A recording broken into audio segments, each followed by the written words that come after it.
Hello दोस्तों, आपका हमारे चैनल पर स्वागत है। कहानी शुरू करने से पहले कृपया हमारे चैनल को सब्सक्राइब करें और बेल आइकन दबाना ना भूलें, क्योंकि हम लाते रहेंगे आपके लिए रोज मजेदार कहानियाँ। तो चलिए कहानी शुरू करते हैं। कृष्णानगर नाम के एक गांव में पायल अपनी सौतेली माँ सोनम के साथ रहती थी। पायल की खुद की माँ का देहांत काफी साल पहले हो गया था, जिसके बाद उसके पिता ने दूसरी शादी कर ली थी। पायल की सौतेली माँ हमेशा पायल को डरा कर रखती थी और उसे मारती पीटती भी थी। इसके बारे में पायल ने अपने पिता को सब बताया, पर उसके पिता उल्टा पायल को ही डांटते थे। ऐसे ही एक दिन एक औरत उसके घर आती है और पायल से कहती है, अरे पायल बेटा, तुम घर का काम कर रही हो, क्या हुआ? तुम्हारी माँ कहाँ है? उस औरत की बातें सुनकर वहाँ पर पायल की सौतेली माँ सोनम आ जाती है और कहती है, क्या हुआ? तुम मुझे क्यों ढूंढ रही हो? कुछ नहीं, बस मैंने देखा कि पायल अकेले ही घर का काम कर रही थी, तो मैं सोच रही थी कि उससे पूछ लूं कि उसकी माँ कहाँ पर है। हाँ, ये तो है, पर आखिरकार ये घर की नौकरानी है, तो काम ये नहीं तो कोई और करेगा क्या? अरे ये तुम क्या बोल रही हो? ये तो तुम्हारी बेटी है ना, तो तुम अपनी बेटी को नौकरानी क्यों कह रही हो? ये मेरी कोई बेटी नहीं है, बस ये मेरी सौतन की बेटी है, इसीलिए ये मेरे घर की नौकरानी है। वैसे तुम बताओ, तुम यहाँ पर क्यों आई हो? मैं तो बस तुमसे मिलने आई थी और बात करने भी आई थी। चलो अभी चलती हूँ। इसके बाद वो औरत वहाँ से चली जाती है। तभी पायल की सौतेली माँ सोनम मुझसे कहती है, थोड़ा जल्दी जल्दी हाथ चला, अभी घर का और भी काम बाकी है। जी माँ, अभी करती हूँ। इसके बाद पायल घर का पूरा काम करने लगती है। शाम को उसके पिताजी घर आते हैं। तभी पायल उनसे कहती है, पिताजी, आप कभी माँ को क्यों नहीं कुछ कहते? वो हमेशा मुझे मारती पीटती रहती है और मुझ पर बहुत चिल्लाती भी है। तो मैं क्या करूं? इसमें तुम्हारी ही कोई गलती होगी, तुम ही ऐसा काम करती होगी, तभी वो तुमको डांटती होगी। भला फालतू में वो तुमको क्यों डांटेगी? वैसे भी तुम्हारी माँ के जाने के बाद उसने ही तुम्हारा ध्यान रखा है। तुम्हें कभी भी अपनी माँ के बारे में ऐसी बातें नहीं करनी चाहिए, समझी? ये सुनकर पायल उदास हो जाती है, क्योंकि उसके पिताजी उसकी बातें नहीं सुनते हैं और वो हमेशा बस उसकी सौतेली माँ की ही साइड लेते हैं। इसके बाद पायल अपने कमरे में चली जाती है और वहाँ जाकर अपनी माँ को याद करके रोने लगती है। तभी उसे एक आवाज सुनाई देती है, क्या हुआ पायल बेटी, तुम इतना क्यों रो रही हो? मुझे बताओ।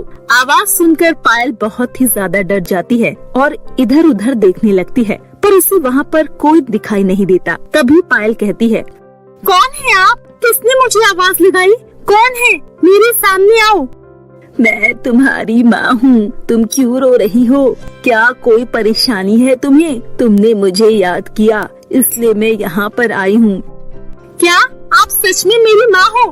अगर आप मेरी माँ हो तो आपको तो पता होगा ना कि मेरी सौतेली माँ मुझ पर कितने अत्याचार करती है और पिताजी भी उनकी ही साइड लेते हैं। मेरी तो कोई सुनता ही नहीं है।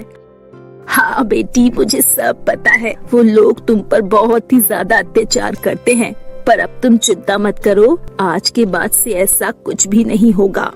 ये बोलकर पायल की माँ अपनी बेटी को एक सोने की और एक चांदी की जादुई कंगन देती है, जिसे देखकर पायल हैरान हो जाती है और अपनी माँ से कहती है, ये तो सोने और चांदी के दो जादुई कंगन हैं, ये आपके पास कहाँ से आए? बेटी, अब मैं इंसान नहीं हूँ, बल्कि मैं एक आत्मा बन चुकी हूँ। मेरे पास बहुत सारी शक्तियाँ आ चुकी है, जिससे मैं किसी को भी कुछ भी दे सकती हूँ। अब ये जादुई कंगन तुम्हें तुम्हारी मंजिल तक पहुँचाएगा और अब तुम्हें कोई भी कुछ नहीं करेगा। ये सब सुनकर पायल बहुत खुश हो जाती है। तभी उसकी माँ की आवाज आना भी बंद हो जाती है। उसके बाद पायल अपने आप से कहती है, अब मुझे कोई भी कुछ नहीं कहेगा, क्योंकि अब मेरे पास सोने और चांदी के दो जादुई कंगन हैं। अब मैं कुछ भी कर सकती हूँ। पायल ये सोचकर काफी ज्यादा खुश हो रही थी कि तभी वहाँ पर उसकी सौतेली माँ सोनम जाती है और गुस्से से कहती है, अरे क्या हुआ? आज महारानी को काम नहीं करना? जाओ और जाकर खाना बना, आज काफी ज्यादा देर कर दी है तूने। इतना बोलकर पायल की सौतेली माँ सोनम की नजर उन दोनों सोने और चांदी के जादुई कंगन पर पड़ती है और वो बोलती है, अरे ये तेरे पास दो सोने और चांदी के कंगन कहाँ से आए? अभी तक तो तेरे पास कोई कंगन नहीं थे, बता मुझे, मुझसे क्या छुपा रही है?